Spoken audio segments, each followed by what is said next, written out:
Minister Jaishankar, it's great to see you again. Thanks for making the trip, and welcome back to the Pentagon. I'm delighted to host you at the Pentagon today, a special operation in emerging defense domains, including through the launch of a new dialogue later this year. All this will help ensure that our militaries are ready for our bilateral defense ties are just one way that our two great democracies are working together toward a brighter future for the Indo-Pacific.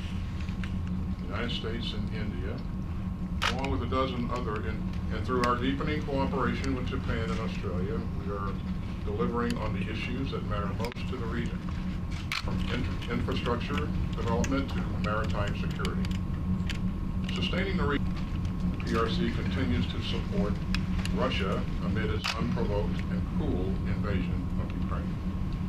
So we face sustained challenges to peace, security, and prosperity in the region and beyond. But they only reaffirm the importance of our partnership.